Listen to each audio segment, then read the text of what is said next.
बालिका सैनिक स्कूल की छात्राओं को मूलभूत सुविधाओं का इंतजार। अभिभावकों व छात्राओं ने कलेक्टर कार्यालय पहुंचकर किया जोरदार प्रदर्शन। लागू करो, हमारी मांगें पूरी करो, पूरी करो, पूरी करो।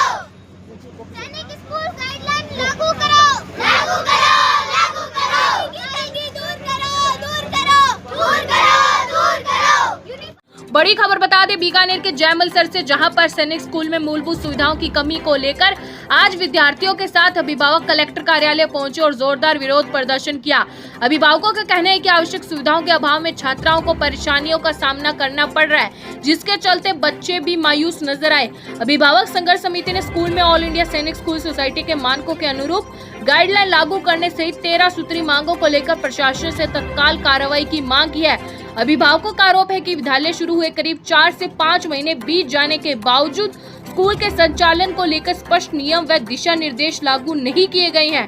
करीब 80 छात्राओं के लिए वर्तमान में केवल 4 शौचालय और 4 स्नानघर उपलब्ध होने का दावा किया गया है। स्कूल सैनिक नाम सैनिक है, कुछ सैनिक का 0% है। और बिजली में खेल का भी कुछ नहीं है। बिजली में बहुत कमी आ रही है, 5-5 घंटे लाइट जाती है। रात को हम अंधेरे में पढ़ते हैं। 2 रूम में इन्वर्टर भी नहीं है। 2 रूम में इन्वर्टर भी नहीं है हमारे। 1 बजे उठते हैं, 1 बजे उठते हैं और 7 बजे तक बच्चों को नहाना भी नहीं होता है हमारे। उसके बाद भी हमारे 7 बजे हमारी कोई बच्चा 1-2 बाकी रहती है नहाने में भी। बिना नहाए हम स्कूल जाते हैं। सुविधाओं का अभाव है ना। और हमारे कपड़ों को धोने में हम खुद धोते हैं कपड़े, हमारी वॉशिंग मशीन भी लागू नहीं है। पीने का पानी बहुत गंदा आता है। अभिभावकों के अनुसार इससे छात्राओं को काफी परेशानी हो रही है। प्रदर्शन के दौरान अभिभावकों ने गुणवत्ता पूर्वक व पौष्टिक भोजन के लिए पर्याप्त बजट, कैंटीन सुविधा, खेल मैदान का समतलीकरण, पर्याप्त रोशनी, 24 घंटे सीसीटीवी व सुरक्षा गार्ड, घर पर बात करने के लिए फोन सुविधा तथा स्थायी मेडिकल स्टाफ की नियुक्ति की मांग की। इसके अलावा वार्डन, लाइब्रेरियन, वॉशरूममैन व खेल सामग्री की व्यवस्था, अतिरिक्त कक्षाएं संचालित करने, परिसर में आवासीय स्टाफ की उपलब्धता, आरओ प्लांट व निर्बाध जलापूर्ति की मांग भी उठाई गई। अभिभावकों ने नियमित पीटीएम, शिकायत सुझाव पेटी तथा पढ़ाई और अवकाश का निर्धारित टाइम टेबल जारी करने की मांग की है। संघर्ष समिति ने सैनिक स्कूल चित्तौड़गढ़ और झुंझुनू की तर्ज पर छात्राओं को छात्रवृत्ति, डाइट सब्सिडी और क्लॉथिंग सब्सिडी देने की मांग भी रखी है। साथ ही स्कूल को सीबीएसई से मान्यता दिलवाकर रक्षा मंत्रालय के अधीन संचालित करने तथा सेना के वरिष्ठ अधिकारियों को प्राचार्य पद पर नियुक्त करने की मांग की गई है।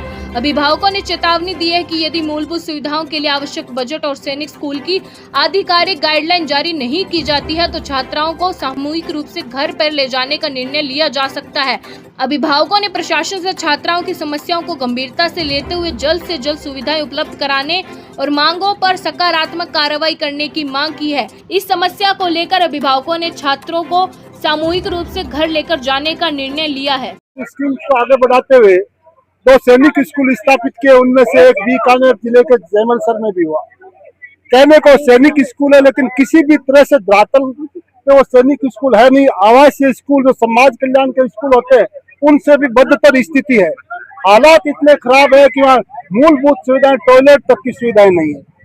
हम चाहते हैं कि ऑल इंडिया सैनिक स्कूल की गाइडलाइन उसमें जारी हो। हम चाहते हैं कि तमाम वो सुविधाएं मिले जो सैनिक स्कूलों में सुविधाएं मिलती है। इस संबंध में हम ये भी चाहते हैं कि उसकी भारत सरकार के रक्षा मंत्रालय से मान्यता प्राप्त हो। अब तक मान्यता भी नहीं है और बड़ी विडम्बना है कि प्रदेश के 100,000 बच्चों ने उसमें परीक्षा दी, उसमें से 160 बच्ची सेलेक्ट हुई। प्रदेश की टैलेंट जो बच्चियां है वो इसमें शामिल है, लेकिन ये प्रतिभाएं लगातार सुविधाओं के अभाव में समाप्त होती जा रही है। हम इस संबंध में 1 सप्ताह पहले जॉइंट डायरेक्टर सुनीता चावला से बातचीत की और उन्होंने हमें पूर्ण रूप से समस्याओं के समाधान का आश्वासन दिया। उसके बाद हम जयपुर में शिक्षा मंत्री और अन्य अधिकारियों से मिले, लेकिन आश्वासन के अलावा कुछ नहीं मिला। इस स्थिति में सभी अभिभावकों ने सामूहिक रूप से सभी बच्चियों का एक साथ स्वैच्छिक अवकाश लिया है और जब तक ये अव्यवस्थाएं दूर नहीं होगी, जब तक ऑल इंडिया सैनिक स्कूल गाइडलाइन लागू नहीं होगी, तब तक बच्चियां अवकाश पर रहेगी।